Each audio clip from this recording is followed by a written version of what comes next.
on the way.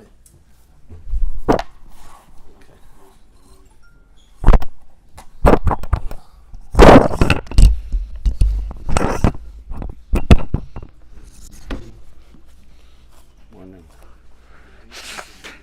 Really? Look again. Take a look. Go to the home page.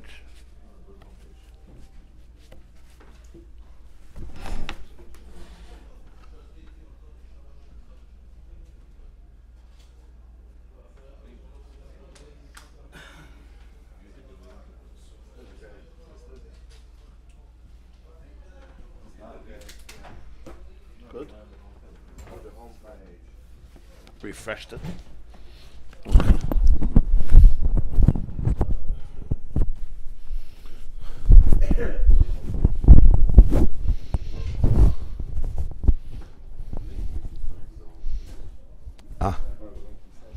Shukayach.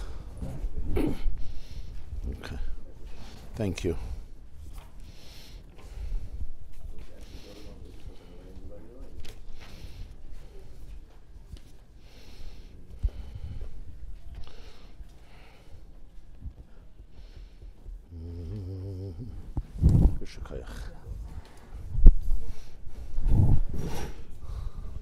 Eirich Yom b'mina, Aisha v'chaved b'smaila.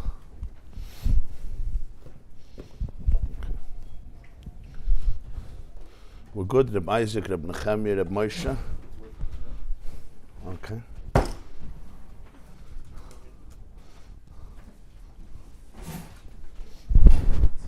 Ah. As good as it gets.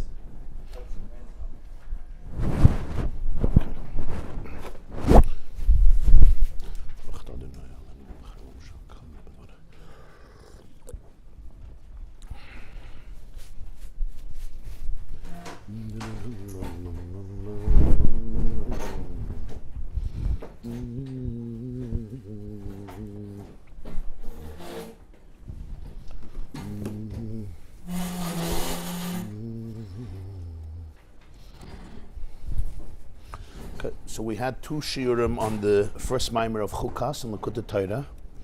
Good morning, everybody, and welcome. We began last Thursday, we continued on Monday, and today we'll continue. We're up to page 112. On top it says Chukas. Likkutei Torah Chukas, page 112. We're in the middle of Ois Beis, Perek Beis, the second chapter. At the second column, 112, the second column.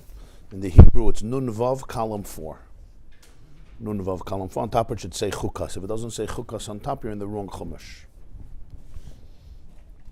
So we're in the second column, and we are up to the words.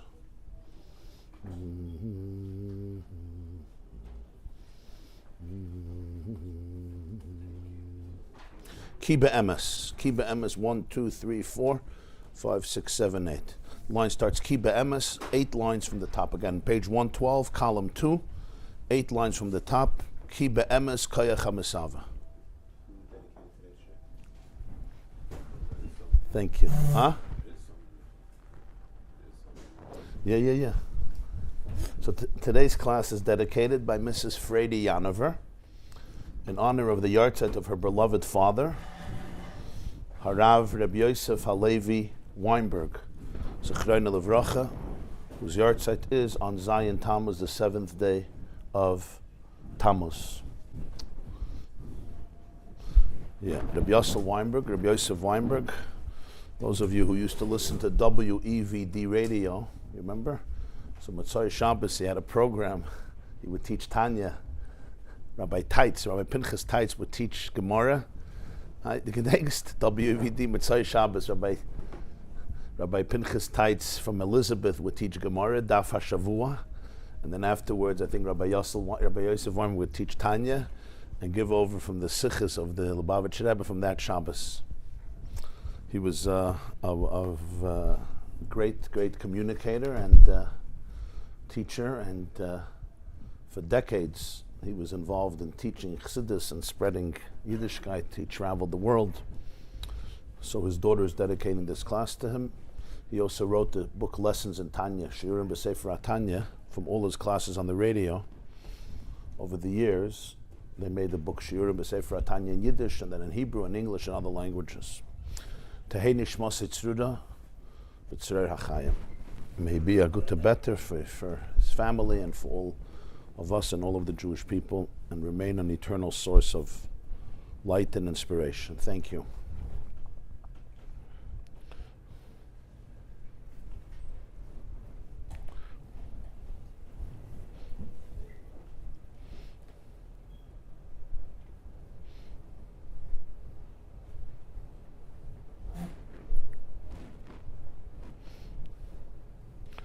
One interesting story I heard from him. Just came into my head.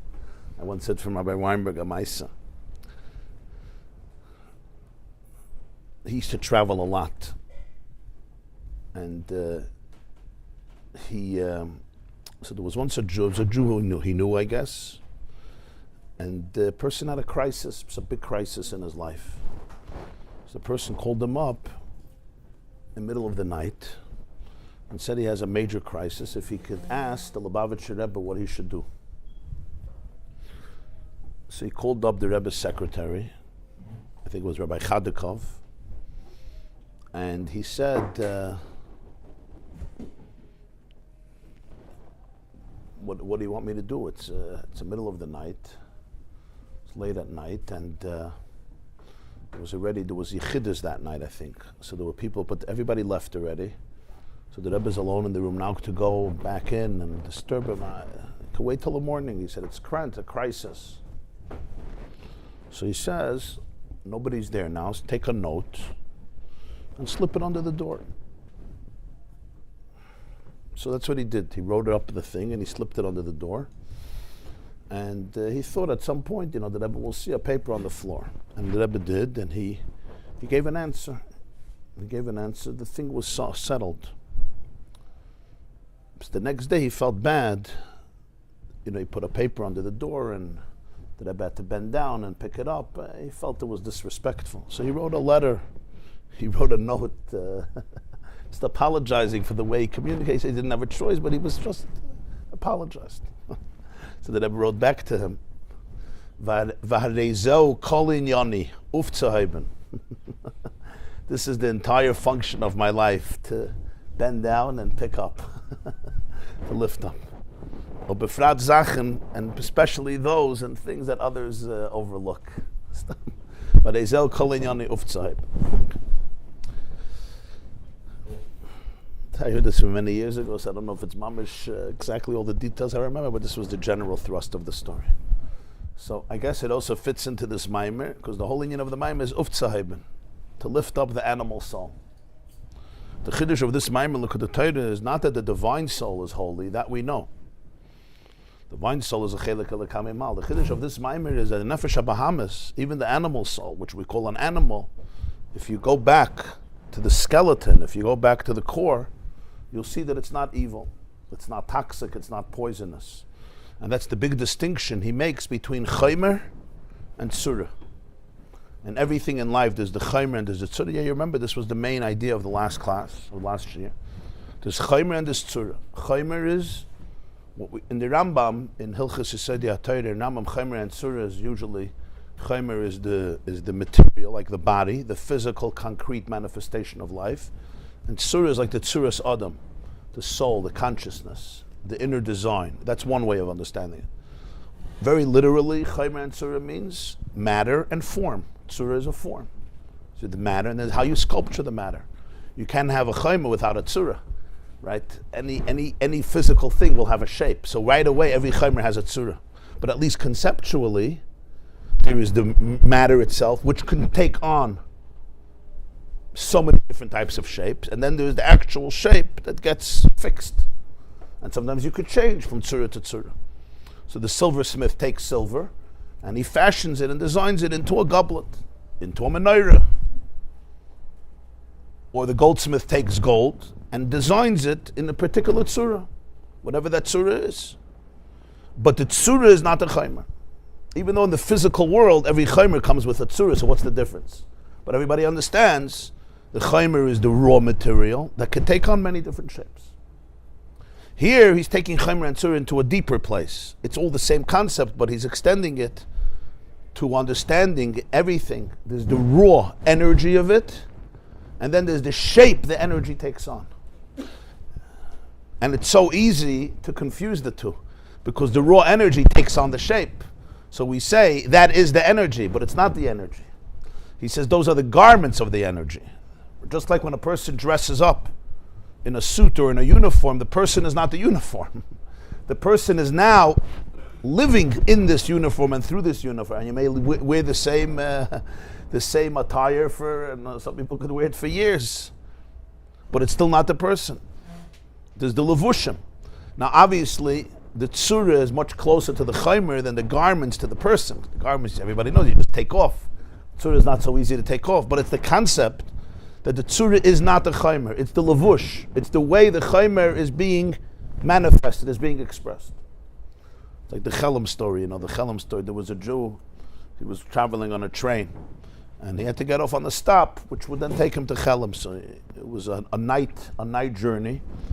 So he asked the conductor to wake him up a few stops before so he can get ready. So he took off his clothes in the cabin that he was, and he went to sleep. In the same cabin, there was a Russian general. And he also went to sleep. When the conductor woke up this Jew from Chelam, he needed to get dressed, and it was dark, so he didn't distinguish between his clothes and his neighbor's clothes, and he put on the clothes of the Russian general. He gets off, and he goes home. His wife sees him, says, Yankel, bist meshuga geworden? What happened? What's going on? Because he's dressed up like this Russian general. So he looks in the mirror and he says, yeah, those Russian conductors are idiots. He woke up the Russian general instead of me. So it's a Chelam story, but it's not such a Chelam story always, because it's very easy to confuse the person with the garments, even within ourselves. So that's what he says here. You have to know what's the chaymer and what's the tzura. So the Nefesh HaBahamas has a lot of personality. Every animal's soul is filled with personality, and that's what you call your personality. And the personality comes with a lot of nice things. The personality could come also with challenging features and traits. But all of the midas, when we say midas, it's expressed in so many different ways. Midah, the word midah, we translate as an emotion, but really the word midah is measurement, size, a size. Right? That's what a midah is. Midah keneged midah, right? Or midas, the midah of something.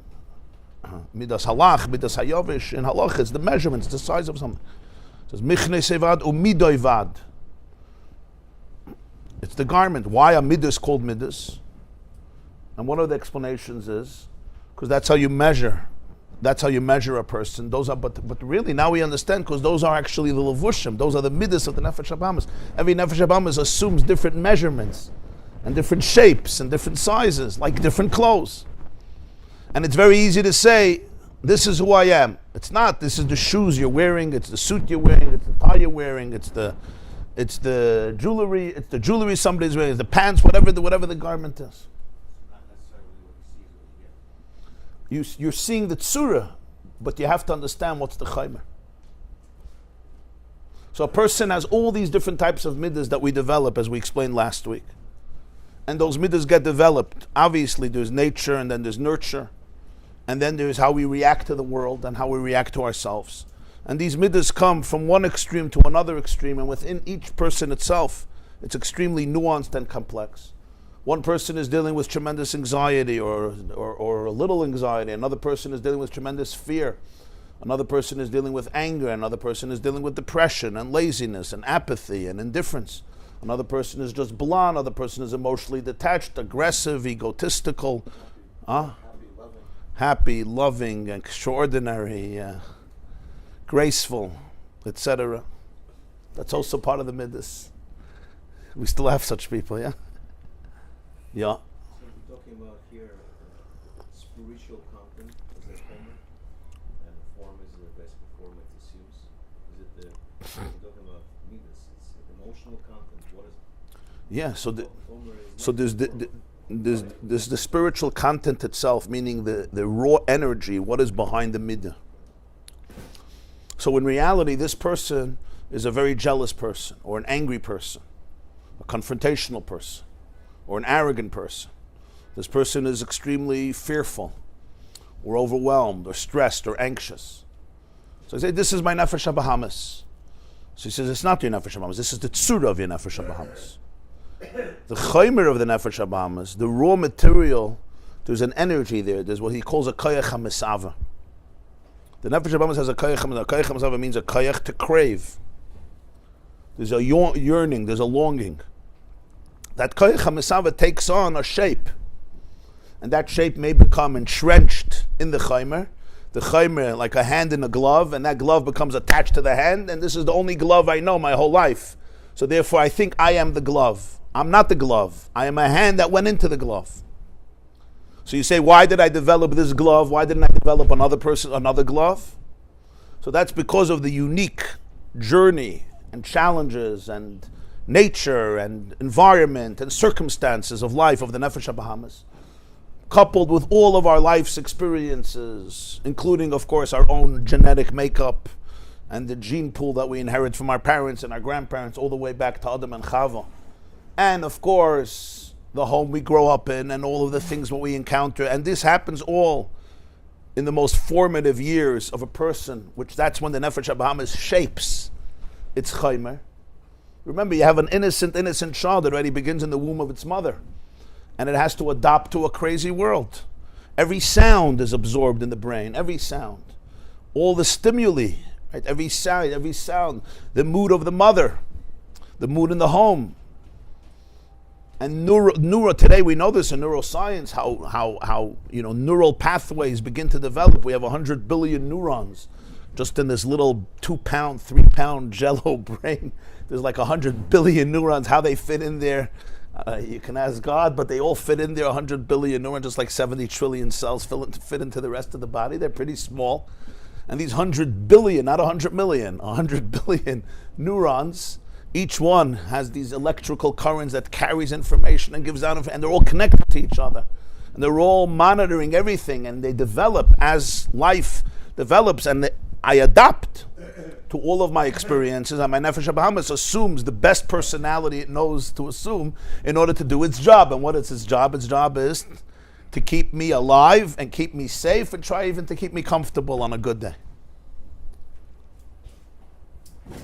And the worst mistake that the Rebbe says is, you look at this glove and you say, that's the hand. It's not the hand, it's the glove.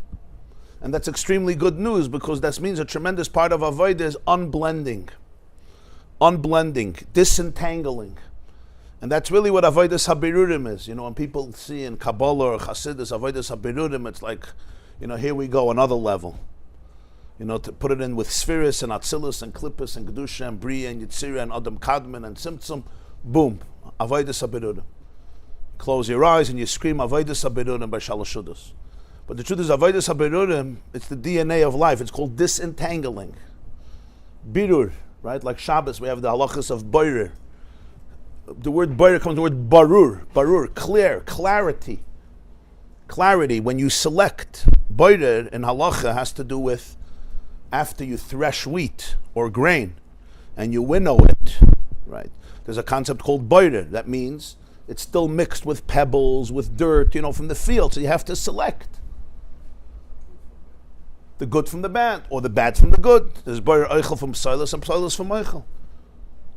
What is that in a person's life? Avodas HaBirurim. Everything is Avodas HaBirurim. There's no moment in life where there's no Avodas HaBirurim. Avodas HaBirurim is the courage and the clarity to disentangle things. The first place where I have to disentangle things is in the Nefesh HaBahamis, the chaymer from the tzura. There's what I think I'm looking for, and there's what I'm looking for. What I think I'm looking for is usually not what I'm looking for. It's the shape my search took on. And there's a reason it took on this shape. Your search took on one shape, my search took on another shape, and your search took on a third shape. And as long as I'm relating to my animal soul and your animal soul from a place of tzura, I'm not relating to it. I'm relating to the cover-up. I'm relating to the glove instead of the hand. I'm relating to the levush. I'm relating to the outer veneer, rather the raw energy. And whenever I relate to that, there's going to be complete false information, because I'm not actually touching what is going on. You see this in education, like this is, you see a child acting in a certain way. The worst thing to do is reach conclusions about the child based on what he said or based on the behavior. I want to understand what is going on. There's a drive, there's a fear, there's a discomfort. Is something being overwhelmed? Very often, chinuch only relates to the most external thing that just happened. Whip you back into shape, we don't do this. I once had a conversation, one of these Zooms with, I forgot, some big education expert in Harvard. I know Harvard today is not such a popular word. But he's a Dr. Ablon. He's like a big education guy. So he told me a story. I did one of the Zooms with him for Fresh Start. It's on YouTube. So he told me an interesting story. He said, I don't know if he said it happened in his house or one of his clients. There was a mother and a father, and they were trying to run a family, and there was one child who missed the bus every single day. By the time he got dressed, he threw tantrums and he cried, and by the time he got dressed and ate breakfast and was ready to go, of course the bus has come, and it was a long drive to school, so this really dysregulated everybody. Because somebody had to drive him to school, so the parents were late to work. You know how it is. In the morning, it's stressful, and there were other kids in the house also. And they were just so annoyed. Like, why can't you just get dressed like all your brothers and all your sisters and come down and eat breakfast? Right? So what's the natural? What do you assume? Right? Chutzpah, lazy, defiant, just in a bad mood. You want to destroy your parents' life. Whatever it is, spoiled. All the good words describing your midas. Self-centered, narcissistic, selfish. You don't care about your father's schedule. You don't care about your mother's schedule. You're not going to have to drive you a half an hour and then go another half an hour to work and be late an hour. And who's supposed to support you? And who's supposed to pay the credit card bill? Yeah? And how you going to have dinner if we don't go to work, etc., etc. So they came to Dr. Ablon in desperation. I don't know if I'm pronouncing his name correctly, but you're from Harvard. You remember Dr. Ablon? Okay.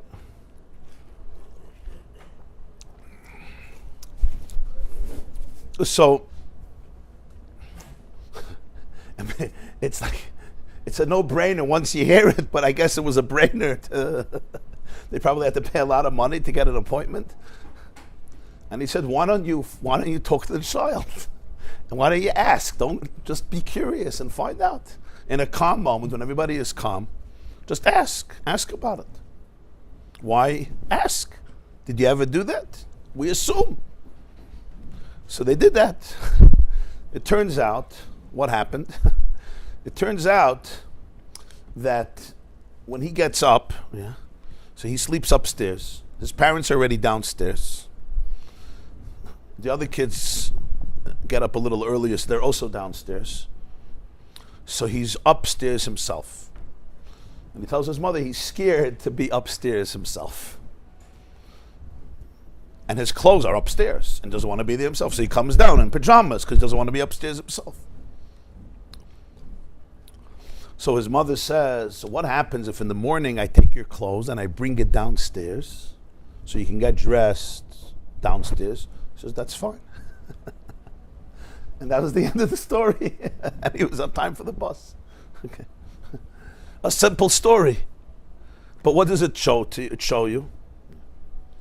That one of the biggest mistakes a person could make is take the outer metzias and define it and judge it and turn it into a problem case. Now here it's not so difficult. So what's the tzura? He's missing. I'm not getting dressed. He has nothing against getting dressed or being on time on the bus. He's afraid of being upstairs alone. And there may be a reason why he's afraid, but fine. I don't know that they were so interested in that because I don't know, at the end of the world, a kid is afraid being upstairs alone, a little kid. Fine. But it's just a mushal of how it works. So, you can come to a conclusion and put stigmas on this kid and tell him what a bad kid he is and he's destroying the family. And all the poor kid's brain is trying, he's afraid. But the fear becomes selfish and becomes chutzpah and becomes obnoxious and becomes rude. The kid is afraid. How often did these things happen in classrooms and in homes? Huh? So there is a difference between the nefesh habahamis and the nefesh halikis and the heifer, but it's not a difference of good versus evil. as we're going to see. The nefesh halikis is a chelik halakam emal. So the chaymer and the tzura is sacred. The nefesh habahamis, its function is to be a behema, meaning not in a bad way. Its function is to give physical life. Ki nefesh habasar badami. Its function is to keep the animal alive. It's the nefesh that comes into the dam, and that's what it's supposed to do. It takes responsibility for the entire life of the organism. That's a big responsibility. Nefesh habahamis has a hard job. What makes it even harder is that it assumes roles that it never had to assume in its desperate attempt to keep me alive.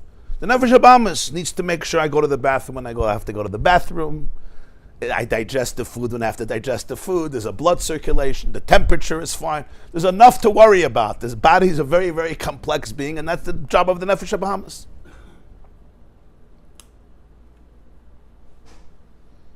The Rama writes in Shulchan Aruch, we come to the bathroom, we say, Asher Yotzar.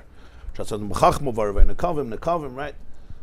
Baruch atah Hashem, roifei chol basar u'mafli lasos. What's the mafli lasos? Mafli lasos is a pellet, it's a nest. It says mafli lasos is how the soul and the body work together. How life and the body come together to create the entire system of what we know as biology. And the entire, whether it's the circulatory system, the digestive system, all of the systems in biology. That's the job of the nefesh habahamis. In that, it develops also a personality of how it does this. Remember, all the midos are part of survival. If my wife tells me something, or if she criticizes me, my nefesh habahamis may have encoded in the brain, oh, somebody criticizing you, that's danger. That's dangerous. That's dangerous. There's a lion in the room right now. Somebody criticized you, that's dangerous. Why is the nefesh habahamis thinking like that? There's a reason why it's thinking like that. Maybe, I don't know, but maybe as a little kid, this nefesh habahamis, this poor little kid, was criticized very, very often. And they knew that the consequences of not behaving in the right way could be very, very negative. And therefore, the moment they heard or sensed that criticism, they went into a danger, this is a danger zone, and went on to full alert to be able to monitor every next detail and make sure that the consequences are not a world war. So now this nefesh habahamis is 49 years old, or 52 years old, or 45 years old. But he didn't grow up yet.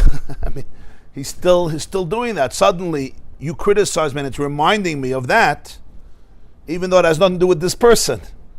But the brain is like, this is very, very dangerous. So now he's uptight, he's tense, he gets very, very upset, right? And he reacts the way he reacts. So you could say, wow, you are a really, really obnoxious and insecure person. You could, just like telling it to the child, the same thing, but it has nothing to do. He's actually not obnoxious and he's actually not insecure, he's just wounded. Why is that so important? It's so important because it's not telling people and justifying. People think that when you talk like this, it justifies behavior. Everybody could remain 2 years old, and if somebody criticizes you, break all the windows and tell your wife you're moving to Zimbabwe for 7 months because she criticized you. It's really the other way around. This is what gives people bchira. This maimer is what gives people bchira. You actually have choice, you actually have agency. Because without that, we think, this is who I am. And I don't know what's wrong with me. Why am I so weird? Why am I such an impossible person? I told the women this week a story that there was once a teacher who asked the students to write down on a piece of paper what they want to be when they get older. So one of the girls wrote, possible. So the teacher says, why are you writing that? So she says, because my mother tells me every day that I'm impossible. So when I get older, I hope I'll be able to be possible. Right? We tell ourselves, you're so impossible. Why can't you be happy? It's Shabbos, it's Yom Tov. Why can't you just be happy around your table? Why do you have to make your wife and your kids miserable? And people ask this to themselves. So this one goes to another shir, and this one goes to another therapist, and this one gets up earlier in the morning, and this one gets up later in the morning. Never mind when you're dealing with, all types of addictions that people are struggling with. But it's not just addictions in a dramatic way, it's just the regular day-to-day midos that are sometimes very complicated. This one is just impossible. Why do you have to be confrontational? This one is fight and this one is flight. If I'm not confrontational, I have to run away emotionally. Why can you be present? This one is emotionally detached. They just shut down emotionally. And this one freezes. They freeze for like 6 months. You told them the wrong thing, they're frozen. And this one becomes a people's pleaser. They have no spine. They're just saying yes to everybody. All these things, these are the midos. These are my sizes, my measurements. So he says, don't make the mistake of confusing the tzura with the chaimer. It's actually not you. It's the tzura that I took on, and there was a reason I did. But if you go to the raw energy of the nefesh habahamis, this has nothing to do with you.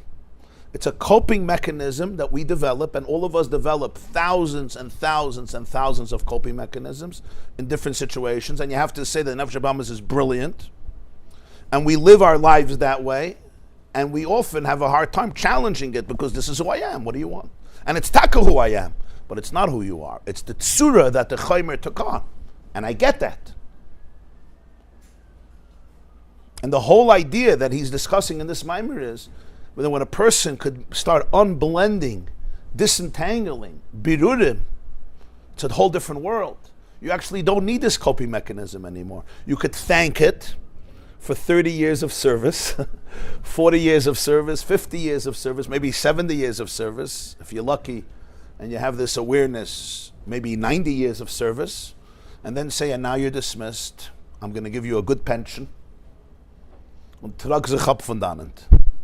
But with empathy, because if it was around for 50 years, it's not just going goodbye because you came to a shir of Rabbi YY. I was your security guard for 50 years. Don't just send me a vayishlach because you learned a maimah for 10 minutes. Somebody has to protect you. So you have to understand this is not such an easy job. The words don't do the work. The words are just trying to create awareness. The work is a very, very internal, deep work. It has nothing to do with a shir. I mean, with all due respect to the shir, but I'm just telling you, the Nefesh Habahamis didn't get the memo of the shir. The Nefesh Habahamis is there 50 years working very hard, unconsciously, more than consciously, to protect. So just because somebody decided that there's chaimer and surah, it's cute philosophy. But somebody got to take care of your organism because when you were 2 years old, there was nobody to take care, and I stepped in. Yes, I stepped in and I took your Nefesh Habahamis and I said, you stay in the basement and I'm going to take over. And I'm going to become one tough guy or one spineless guy to protect you. It's the same thing. This one became tough, this one became spineless. This one is spineless because I have to please the whole world, so everybody will like me. And this one is tough, also to protect themselves. But it's the same thing. This one has this, this one has that. When we talk about midos rois, bad midos, you have midos rois. You don't have midos rois. Your Nefesh Habahamis, for whatever reason, developed a tzura that could sometimes be very toxic, very poisonous, very destructive. The moment you realize it's not you, you could become a free person. Now I have bchira. Now I'm possible. Now I'm not impossible. First of all, I'm possible and I have possibilities. I have different possibilities. What if my Nefesh Habahamis could adopt a different tzura? These natures that we have are not inborn and ingrained forever and ever. They're tsuras that we develop over life, over the course of life. And again, for so many different reasons. And the unblending is a blessing. Now, I may not just be able to unblend it, but at least I could be aware of it. Right? If a person could look into the emotion and say, wow, wow, wow, wow, wow, breathe into it, pause, reflect, and say, this tsura has become very extreme, very intense. But is that really the chaimer? And I could actually see how I'm reacting, and I could start distinguishing, what just happened right now, and what is the chaimer of what's happening. Now, I may not just be able to discard the tzura. This table has a tzura. Just to get rid of it is not so simple. Just to get rid of the tzura. I could destroy the wood. I could burn the wood. I could destroy, but you don't want to destroy the chaimer. The chaimer is precious. You don't want to destroy the chaimer. You want to be able to challenge the tzura, but not the chaimer. So just that awareness and say, wow, look at this tzura, that itself already puts a person into a different place. Huh? The Nefesh Abahamis is not your enemy. And that's one of the main ideas of the Alter Rebbe, generally of Torah Baal Shem Tov. One of the main chidushim, I would say. Not so much chidushim, one of the main ideas of Chassidus. Already by the Baal Shem Tov, with Alter Rebbe made it a cornerstone in Tanya and in Likkutei Torah, is that the avodah with the Nefesh Abahamis is not milchemet hashmad.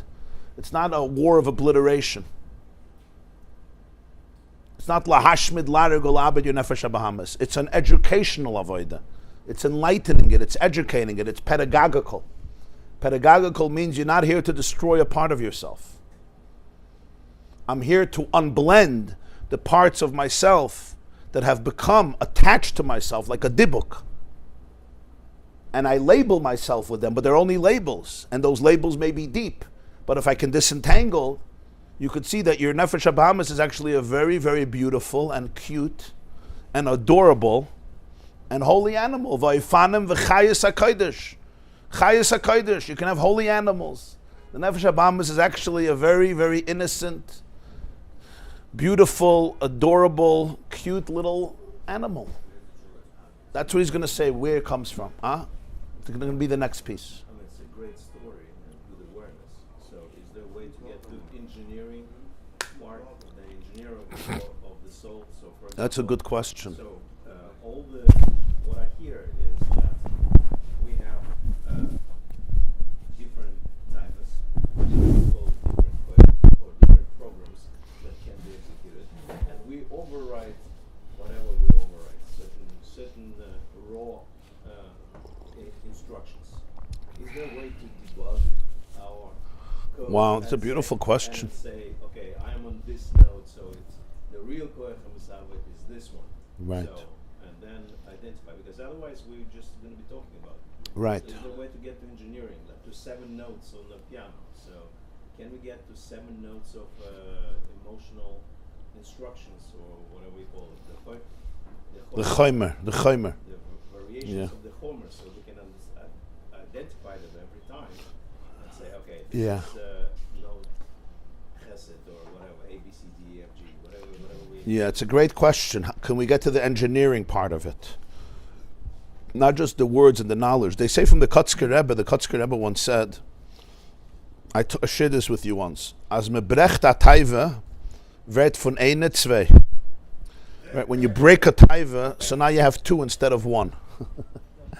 So a taiva, a craving. Yeah, 2. So now you want to break it again because you have 2. So you break it again, so now you have 4. When you break it again, you have 8, and then 16, and then 32. Before you know it, from one taiva you got thousands of taivas. What was he trying to say? The Chassidus Rebbe didn't know about shviras hataivas in Svarim. You break your taivas. He didn't know about it. Well, he was making fun of breaking taivas. He was saying something very profound.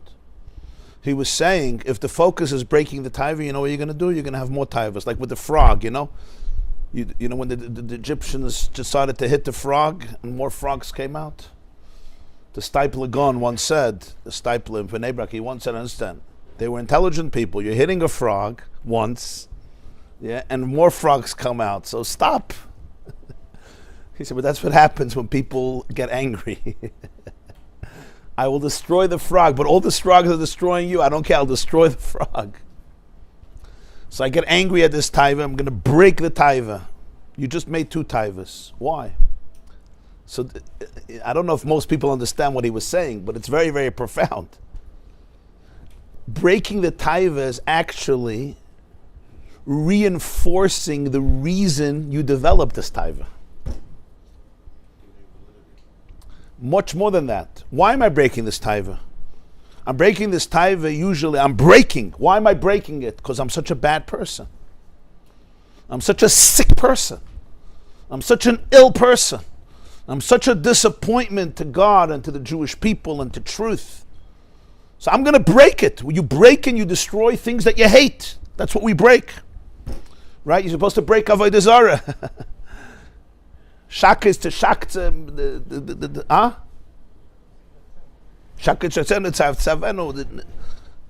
all the halachas of shvira and the sitza, you smash the idols. You break what you hate. When I'm breaking a taiva, what am I hating? Look at this sick man. Look what a sick husband I am. Look what a sick father I am. Look what a sick Jew I am. Right? That's what people feel. You know what just happened? I just reinforced the very feelings that created the taiva in the first place. You're typhus. So what happens? So now the taiva gets much stronger. Now I have two instead of one. Now I go more cuckoo. That's why nobody ever changed from insulting themselves or being insulted. Never happened. Maybe for a few days they're whipped into obedience, but the internal wound is only strengthened. Healing happens through birur, through tikkun, through empathy, through unblending. But for this, you're with me? Important, yeah? Huh? This is important. Right, but you don't need to. You don't need to. For this, you have to believe in people. You have to believe in yourself. You have to believe that God didn't make mistakes. Somebody told me he went into a post office. He's a rabbi in Port Washington. And his name is Rabbi Shalom Moshe Paltiel. So there's a post office near his house. So he told me years ago he went in there and he would do his mail, whatever there, when people still use post offices, I guess. So he said there was a black woman there. She worked there forever. And she was always happy. Like she always had a good vart for everybody. She had a good vart. She didn't call it a vart, but you know, she was warm. And you know, post office is one of these depressing places. You know what I mean? Especially when the lines are long. It's like airport. It goes into that category, you know, airports and banks and the post office. I mean, unless you have a lot of money in the bank, but if you put in the card and nothing comes out, you know, these are places you don't go to hang out. You go when you have to go. It's not like a place of leisure. So, and she was there, and she would always make jokes, and there were long lines, and she would have something very nice. So he once asked her, "Where did you get your spirit from?" So she showed him that on her desk she had this plaque, this sign, and it said, I don't remember the words exactly, but it was something like, "God made me, and God no make no junk." God made me, and God no make no junk. And she lived with this. Yeah, not bad. God made me, God no. Right. This idea that the nefesh of Bahamas is evil, that you're bad, so you have to break it, this is what's causing all these taivas. There's a brokenness, and that's why I'm going to break the taiva. Somebody once said, don't go to the gym because you hate your body. Go to the gym because you love your body. Why? What's wrong? I hate my body. Because then you're not going to fix anything. The whole premise is rotten. The premise is rotten. How am I going to love my body? By someone else giving me a compliment. Oh, you lost a lot of weight. So now it's going to express itself somewhere else. There's a dysfunction there. That's why you need so much self-compassion, self-love, empathy in a good way. But people are afraid that if you say this, everybody's going to become a chayirah, because we don't believe in people.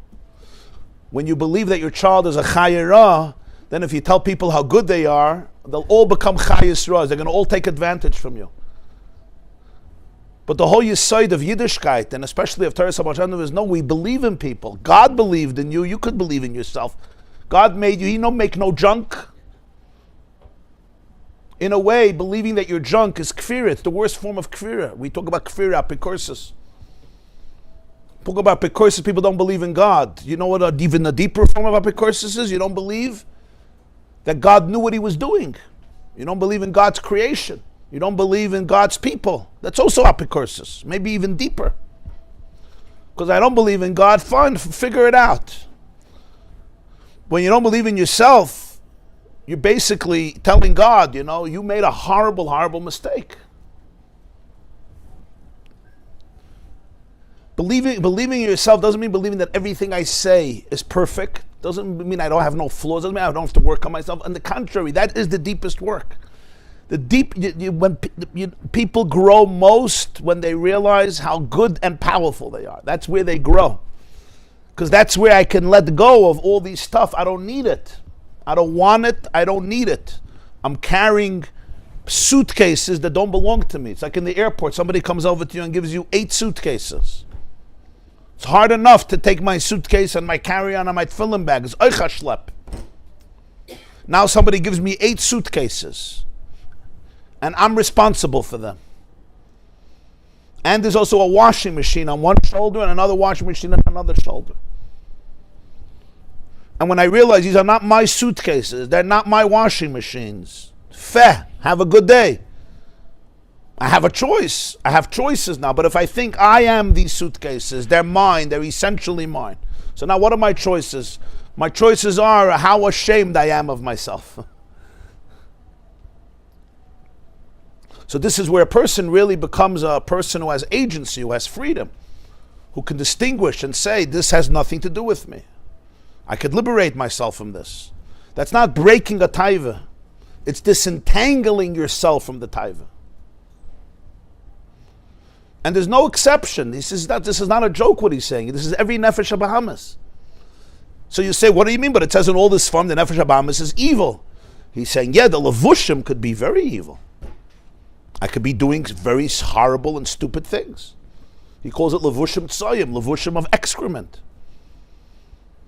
Yeah, if I go to Kaparis and the chicken does what it likes to do on my jacket, and then it does it on the other side of the jacket, and then it does it on the short, and I come to shul, and everybody says, yeah, you're full of poop. But I'm not going to get insulted and go into hiding for a month. I'll just take off my jacket and take off my shirt and change it.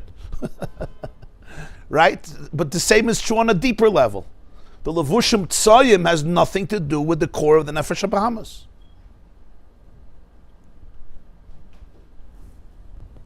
It's so interesting how much resistance so many people have to this idea. Whenever we talk about this, I get emails, people have so much resistance to this idea. It's almost like they feel like this is so dangerous to Judaism. It's like such liberal left-wing propaganda. It's like if I would get up and say, you're evil, bist a behema, a shegetz, a chayera, a verdorbene mischus, kein Gehennen wird nicht sein genick von dir. Ah, beautiful. That was a good shiur. A geschmack. That was your shamayim. Ah, now a geschmack. That's real Yiddishkeit. But this, why Rabbi YY's liberal, left-wing, open-minded propaganda to destroy everything we hold sacred. It's so interesting, the resistance to this idea that people have. It's like sakonas nefashos. This just shows us how traumatized we are by galus.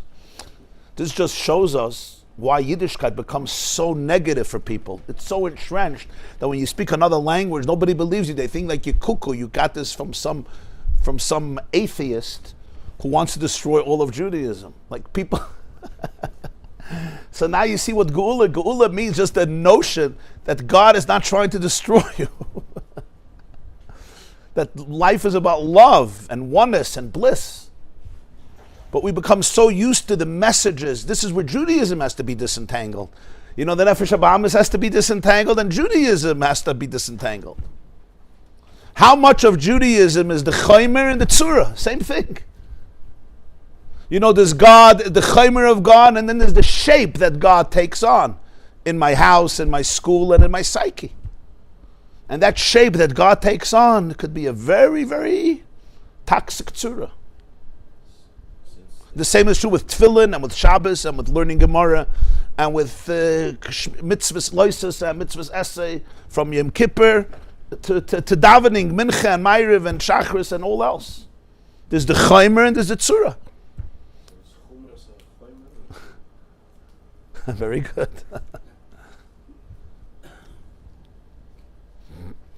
And until we don't experience the chaimer of Yiddishkeit without all the shapes that we gave it, it's always a question of how guilty I am, how not guilty I am, how guilty. completely experiencing it from within without all the tsuras, it changes everything. And I'm talking about changing on an experiential level.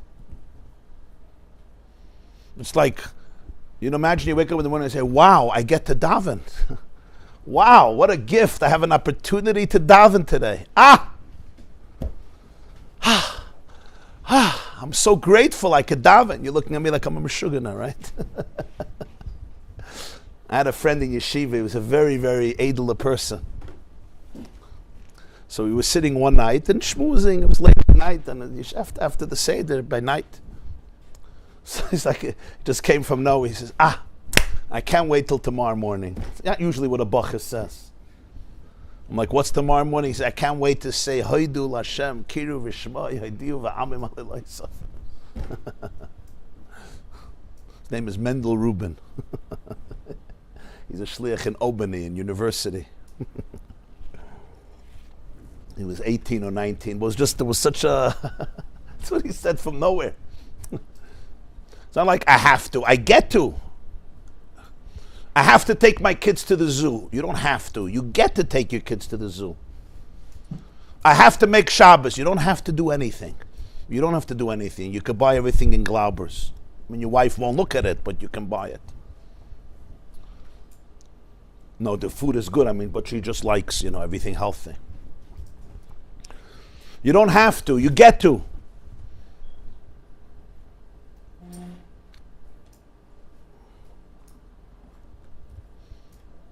I have to do this, I have to do that, I have to change the words. I get to do this, I get to do this, I get to do this. I have to make a birthday party for my kid. You don't have to make a birthday party. Nobody made a birthday party for you. You get to. So you say, everything is now voluntary, right? Everything is voluntary. We don't have to do anything. A new generation, God forbid, nobody has to do anything. You can't even make bread for b'dikas chametz. You have to buy a set, right? Used to be at least they spin the wicks for Hanukkah candles. Now you can't do that either. Spoiled people.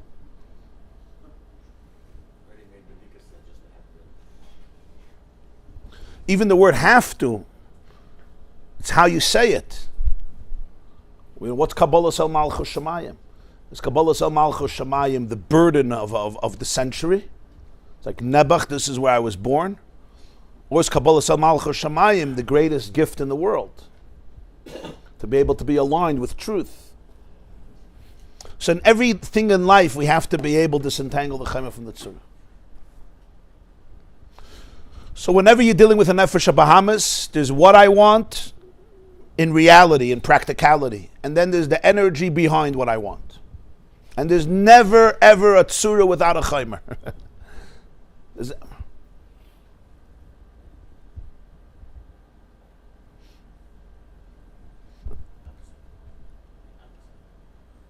Well, the chaymer takes on a tzura, but never look at the tzura and not ignore the chaymer. There's always a chaymer there.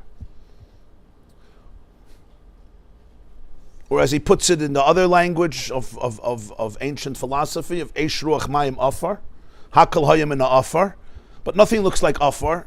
Everything is a composite, it's a hybrid of Eish Ruach Mayim Afar. When you burn it, and you're left with the ashes, so the Eish Ruach Mayim are gone, and now you can look at the Afar itself. So now let's see weiter. Okay, Ki Be'emes, right? Ki Be'emes. Ki be'emes, I told you 8 lines from the top 112, second column. Ki be'emes koyach ha'misava shebenefesh ha'bahamis mitzad atzmo yisharsha v'yisidose b'gdusha elyon mebchinas pnei sharsha b'merkava. Because the truth is that the koyach ha'misava, the power of craving, the energy of desire in the nefesh ha'bahamis, and those are amazing words, koyach ha'misava. There's an energy of desire. The soul desires. The soul is about desire, consciousness, connections. I want to live. I want to be comfortable. I want to survive. Where does this koyach come from? He says, mitzad atzmai, it's rooted in kedusha elyona, pnei sharsha b'merkava. Yecheskel Hanavi, Ezekiel has a vision called the Ma'aser Merkava, the chariot. He says the face on the lion on the right, the face of the shur on the left. So he says the nefesh Bahamas comes from Pnei Shemri Asmal, which is Chayes HaKodesh. It's from the Malachim. It's holy. It's divine energy. So understand, all the energy of the nefesh Bahamas in its core is divine. It's kedusha. Ella. So what happened? It's not what I'm looking for. My taivas are something else. Ella Shabiyidis Amadregas. Things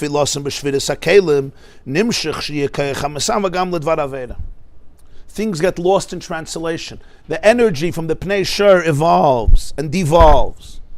It goes down levels, and there's also a nefila, what's called a fall. The Shviras HaKelim, there's a process known as the breaking of the vessels. And when things get broken and shattered, you don't recognize anymore in the fragment, the whole. You don't see where it comes from. It's like plucking out one letter from a word. The letter is part of the word, but you don't see it anymore because the word got broken. Or taking out a note from a song. The note is part of the song, of the ballad, but now you don't see it as part of that song. So you isolate it and you turn it into its own its own identity. So I understand what Shviras HaKelim means because it's a very powerful idea. Essentially, we're all one. So why don't we feel that way? Because something happened called Shviras HaKelim. Shviras HaKelim means the divine energy broke and shattered. So now every piece is on its own. It doesn't know that it's really one. So when I don't know that I'm really one, a new consciousness of separateness is created. And now I need to invest my energy in consolidating that consciousness. And that's what happens in the Nefesh HaBahamas. The Nefesh HaBahamas is the consciousness that's born out of perceived separateness from God, from oneness. And now I need to invest my energy in giving life to that separate entity. So here the ego is formed for the first time. I think I need an ego. Nobody needs an ego. You don't need an ego. You know why? Because the ego doesn't exist. Ego is easing godliness out. Ego, easing God out, easing goodness out, easing greatness out. The greatness of a person is that I don't have an ego. A fish in water doesn't need an ego. If you tell the fish, I'm going to give you attention, I'm going to give you validation, I'm going to laminate you and hang you up on the wall and honor you at a dinner, the fish will tell you, do me a favor, I don't need you to kill me, let me be in the water. The soul loves to be invisible in a good way. The ego, the need for validation, tell me how good I am, is a need that was created because I feel separate. Bittul is the healthiest thing in the world. Yiras Hashem L'chaim. What does bittul mean? Bittul mean I'm invisible. You know why I'm invisible? Because I'm part of the ocean, because I'm part of infinity. That's where confidence comes from. But when I don't have that original confidence, because I was plucked away, now I'm alone in the world, so I exist. No, you don't. Your eye is part of God's eye. It's the best eye in the world. You don't need another eye. That's where all bliss comes from, when the eye is just a channel for infinity.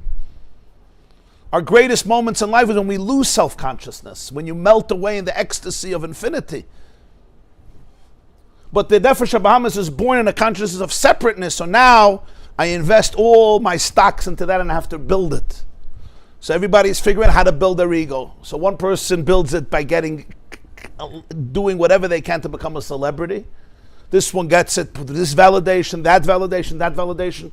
But essentially, I develop a wounded image of self that I now invest in, and my whole life may just be trying to reinforce this image, and when you threaten it, I gotta kill you. Survival. Yeah, that's what survival is. So this is the Nefesh HaBahamas, this is the tragedy. Essentially, it comes from Pnei Shur Merkava. It's passionate about truth. Nefesh HaBahamas is not bad, it's a great little guy. Pretty big guy.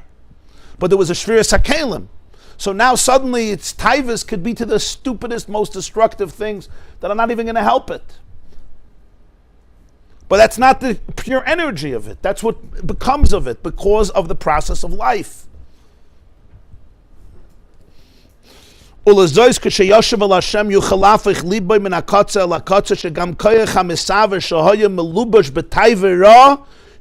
la'avas Hashem k'may shahaya b'shorish b'bchinas pnei shor.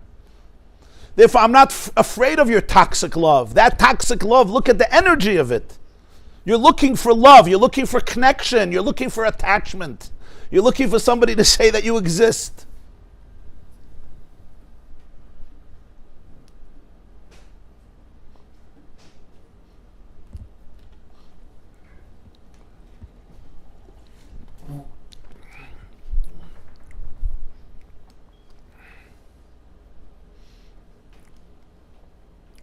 So all cravings that people have, sometimes to the worst things. Talk about pornography and immodest images and clubs, things that people do. This is a classic example. I'm looking for attachment. I'm looking for fun. I'm looking for creativity. I'm looking for love. I'm looking for relationships. And where do I find it? I find it in all these places, but of course you know how much it fills the person, because the next week they need more and more and more and more and more, and 10 years later they can't even recognize themselves. They're just completely drunk and stoned. So what is it? There's a koyach hamisaveh. The koyach hamisaveh is looking for God. You're looking for truth. You're looking for real relationships. But I can't get that. I don't even know that I'm looking for that. Even when I'm looking for food, even a simple type of like food. There's looking for food because I want to live. I want to serve Hashem, so you have to eat, you have to drink. But then, I already ate dinner. I'm good. So why am I opening the pantry every 6 minutes? And you know how people open the refrigerator and then they open it again like 10 minutes later? Expecting that in those 10 minutes the manna came from the heaven and filled the refrigerator with a whole new menu that didn't exist 10 minutes ago. And then 10 minutes later I open the refrigerator again. What just happened in this refrigerator? We have so much amunah that the man is still coming down in the refrigerator somehow. My wife disappeared and went shopping. And then 10 minutes later, she came back from Evergreen or Wesley Kosher and refilled the refrigerator with the most delicious food. It has nothing to do with food. There's something there. There's a koyach hamisaveh. The koyach hamisaveh is not for food. The food is representing something. That's the tzura. It's not the chaymer. These cookies are not going to do anything for me. But they represent something. Somehow, I'll feel good for 6 minutes with these cookies or with this cake, and my pain will be feeling a little better. Of course, in an hour later, I need to get it. Because it wasn't the cookies I was looking for. I was searching for a certain attachment. I needed a certain depth. But for this, you have to go much deeper. You have to be really, really conscious. And it's not so easy to be conscious. There's a book somebody wrote once about addiction to food. So I think it's titled, Pull Over a Chair to the Refrigerator. And their point is, whenever you're eating, when you don't have to eat, it's fine. Just watch it happen. Pull over a chair and watch what you're doing. Just watch it. Just observe it. Like put a video camera. Just observe what's happening. Just see it. And the same is true with all other types of midas. A person is dealing with anxiety.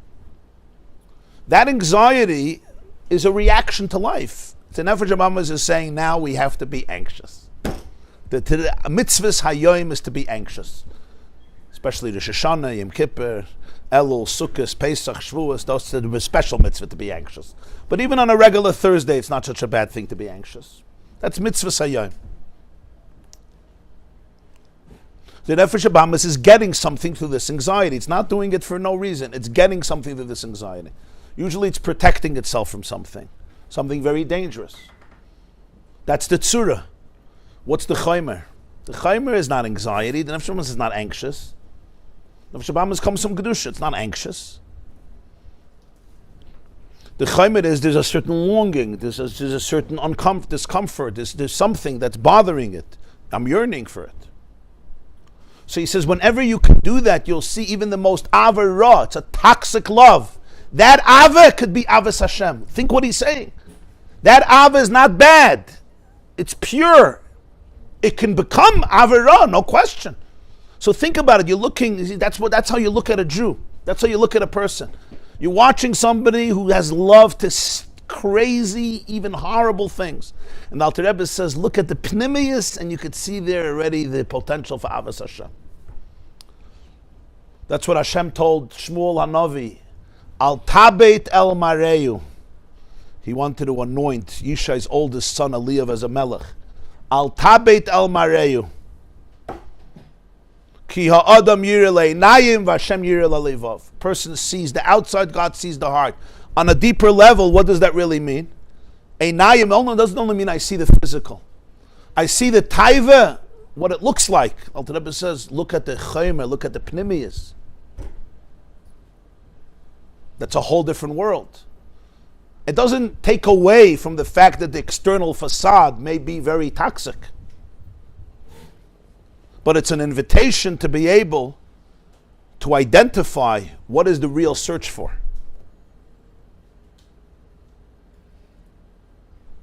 Masha'enken ha-meister ra shemisava loy machmas shu be'emes ra gomer mitzad atzmai I efshe loy l'skalol b'kedusha ve'ein lo takona l'bitula va'avarasa min ha'olam.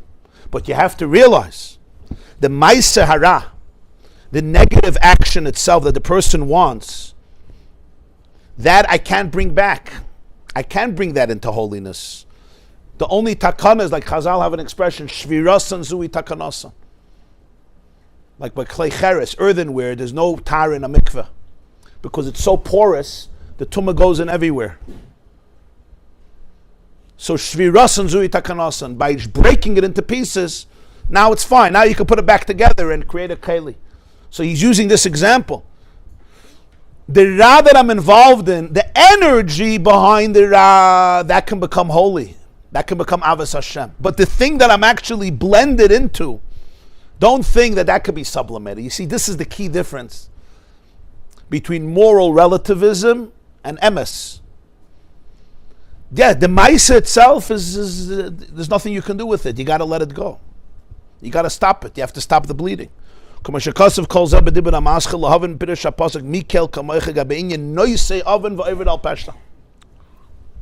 We have one of the expressions of about Hashem, the Midas Harachamim, is Noisei Avain v'Over al Pesha. The Gemara in Rosh Hashanah, Sugi, what Noisei Avain means. What does Noisei Avain mean? So one of the interpretations of the word Noisei is to carry, to lift up, like Kisisa es Rosh B'nai Yisrael, Nosei es Rosh B'nai Gershon. Noisei Avain, lift up the sin. Lift up the sin. How do you lift up a sin? Get rid of the sin.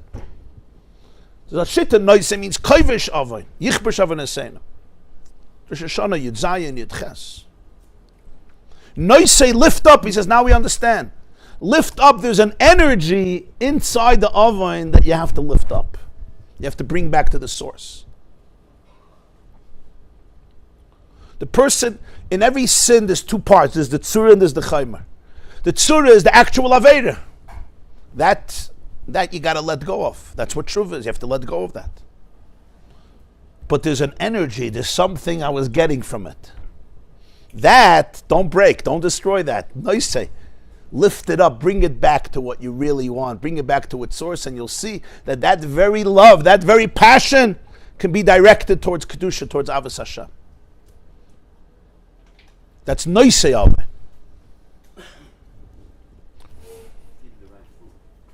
Yeah. There's a longing, there's a pining, the lechtzest, the zuchstapus. There's a pnimius here. Even laziness. A person is lazy, a person is apathetic, a person is indifferent, a person is feeling blah, a person is dealing with anxiety, emotionally detached, overwhelmed, all these things. There's the tzura, there's the actual shape of the emotion, and then there's the chaimer. The chaimer is what the Nefesh HaBahamis is searching for, be'emes. And if you go back all the way to the source, you'll see it's Kedusha.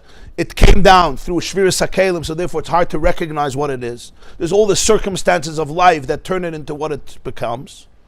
But I want to unblend. Now we'll understand the paraduma, this aspect. V'zeu inyan sreifas hapara.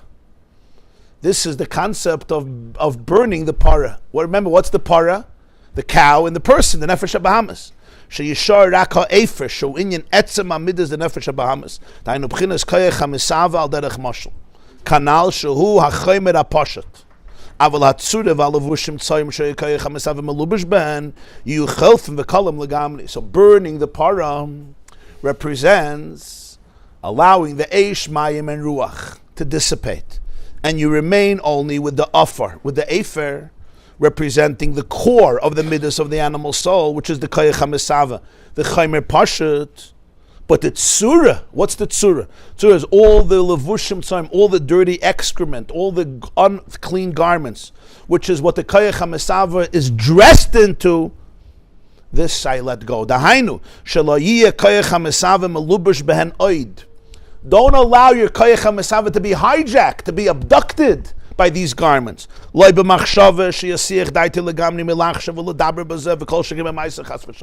This is taking control of my thoughts, my words, and my actions.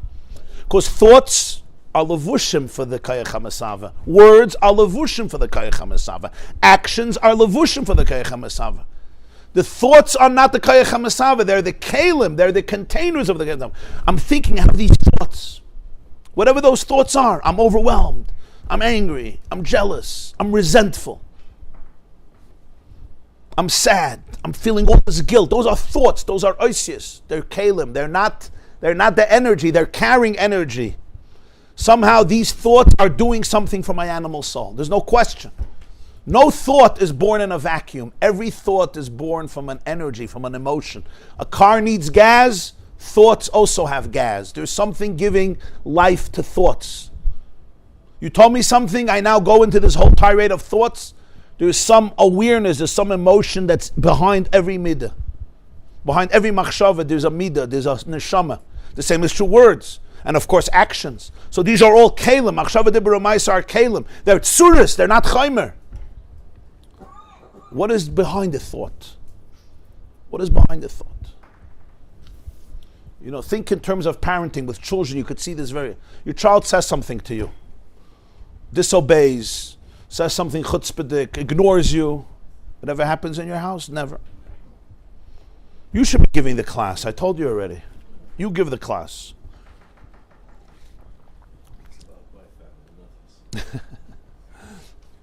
We're always looking for a perfect family. So here's a perfect family. At least your wife's side of the family.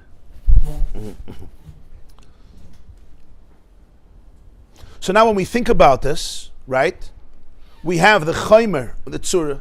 So your child says something or doesn't say something, and you right away have all these thoughts, right? Whether it's anger, resentment, or the chutzpah, or you start saying things. Can you pause and ask yourself, I know what the thoughts are, but what are behind the thoughts? What just happened for me? Become curious. Why am I reacting this way in my mind? Why do I want to burst out screaming, you're so spoiled. You get everything in this house. Get out of this kitchen if you can appreciate me. What just happened? So you're right to say, chutzpah. I get it. I hear that. Let's go a little deeper. What is this triggering you? And why is this chutzpah bothering you so much? So they'll say, well, what do you mean? Because there's a mitzvah of chinuch. There's a mitzvah of chinuch. Okay, so you care about this child. You want to be mechanech them. Very good, beautiful. So now let's understand. Are these thoughts can actually help you build this child's ability to be a better person? Pause, and go a little deeper. At some point, I believe many of us will figure out that this child just triggered a wound. There's a wound there. You know, if I have a burn here, and you come to me and you put your hand, Shalom Aleichem, there's a burn there, and something happened, which is fine. But what we suddenly realize is that the machshava, the tzura and the chaimer are not the same. You know, maybe I desperately needed these children to give me nacha so I could feel like I'm a good person. I'm not a failure. So actually, I want to use these kids for my issues. Maybe that's what's happening. So if I actually follow through with these machshavas and these diburim and these ma'asim, I'm not going to help these kids. I'm going to help numb my own pain that I never realized. A mother came to see me, and she was telling me that there's a relative of hers who's always worried about one of her children, constantly. And she says this relative of hers is full of pain, but never acknowledge their own pain. So she puts her pain on everybody else. And it's very hard because till I don't acknowledge my own pain, so now I'm responding to you and I want you to help me deal with my pain. So I'm completely not even relating to who you are and what you need. What happens if I can pause and I could look at the chaimer behind these machshavas and say, yeah, you know what? I need this child to make me feel good and look good. And that's what's happening. And that's why I'm very, very angry. Wow, okay. I get it. My nefesh Bahamas is wounded. I never felt accomplished. And I thought my kids are going to bring out what a good person I am. And they're not. Wow. So this has nothing to do with chutzpah. This has to do with my own little nefesh Bahamas that is very wounded because it never got the validation it needed. And now let me ask myself deeper, what do I really want with this child? Is there another part? You say I want to be loving, I want to be helpful. So now, what words are going to be most helpful to build up this child, to actually help them in their own life? And very often we'll see, I don't need to react this way. But it's always about burning the pot, in other words, going back to the source of the machshava, the dibra and the maisa. And then the machshava, dibra, and maisa itself can calm down. A person has to be able to close his eyes, not to look at Rav. I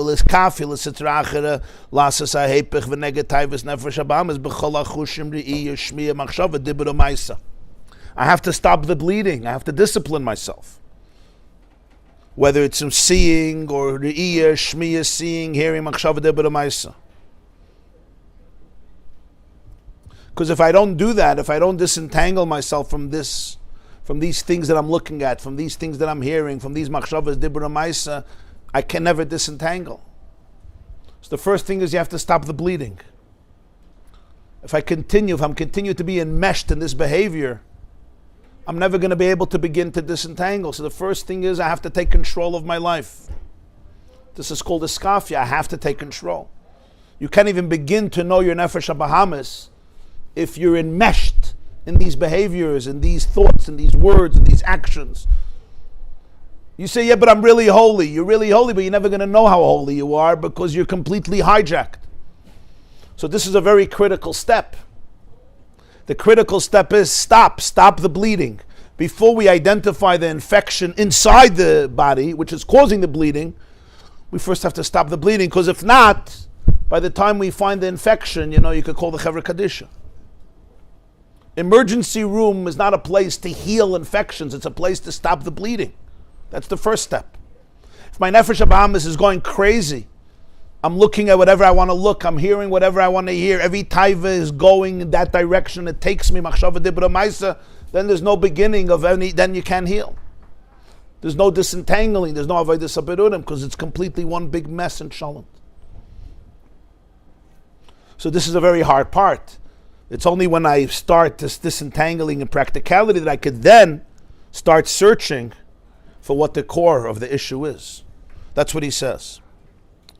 V'nei idei iskafia zeh shemevatel hakelim shebehem melubesh haratzon zeh v'li is doicha oiser mimeno legamri hareza al derech mashal k'may sreifas aparash hagimel yesodus eish ruach mayim shal yibederech harkava ba cholful v'kolo idei asreifa v'nisher rak atzmusa shua heifer.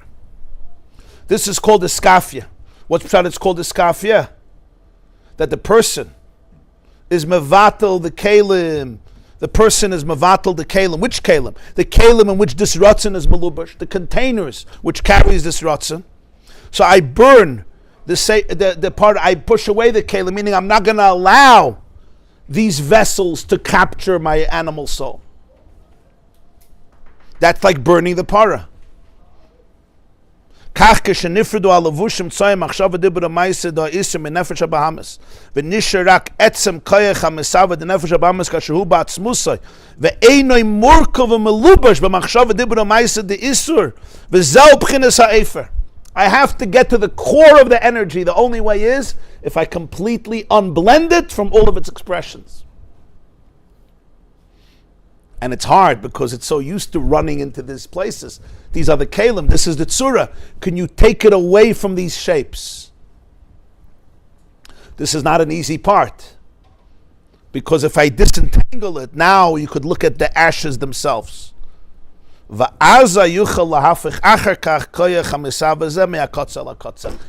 you can get to step 2, which is transformation.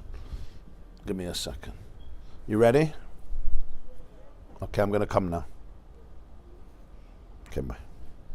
This is really every bad habit. Yeah. As long as the habits are continuing, I can't transform anything. That's why there's a skafia and then there's a hapcha. Skafia means to discipline yourself, subdue. This hapcha means to transform. But one leads to the other. We don't subdue because we want to break and destroy. We subdue with a love, with an empathy, with an understanding that these behaviors or these thoughts or these words, even though I'm craving them, they're not really who I am, and therefore they're not helping me. And therefore I'm not going to go there. But that didn't transform it yet. But what it does is, can you start recognizing the inner voice behind them? As long as I'm following with all these addictions, I can't recognize anything because I have a number. This one is binging. This one is storming out of the house. This one is going on computers or telephones or iPhones. This one is running here. I have numbers. All my numbers are in place. Stop numbing. Disengage. Stop numbing.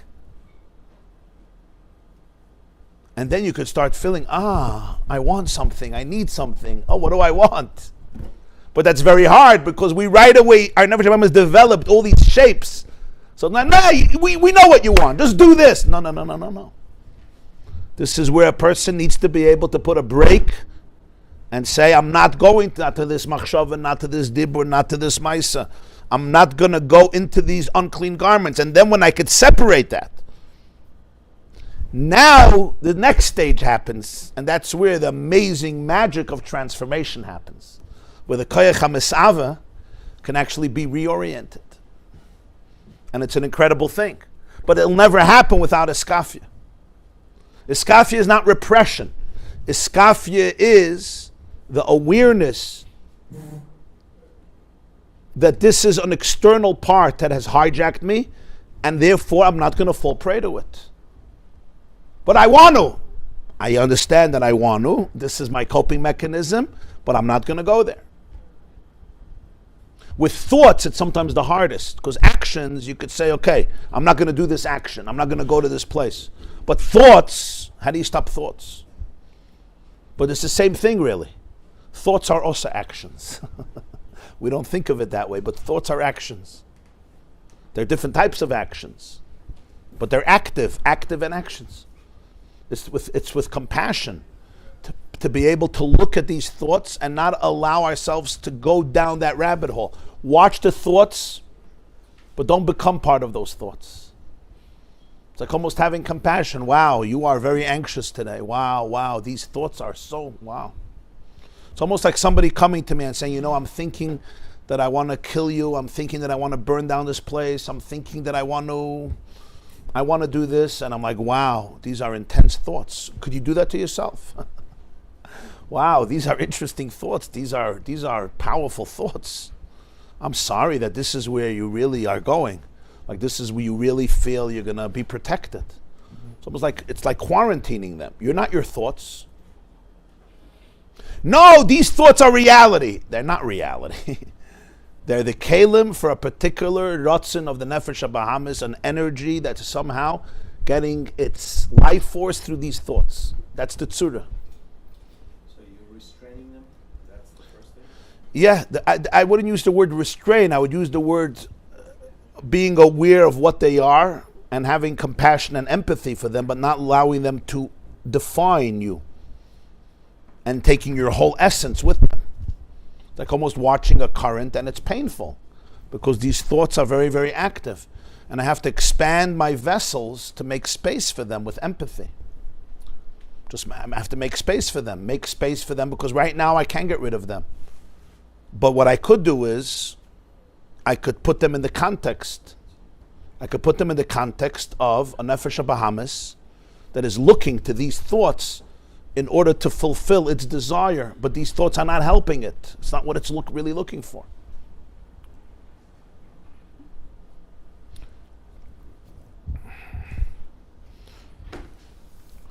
Okay, we'll take a break here. Ezer Hashem will continue the Maimer on Monday morning, 7:45. Everybody have a beautiful and uplifting and meaningful and disentangled day.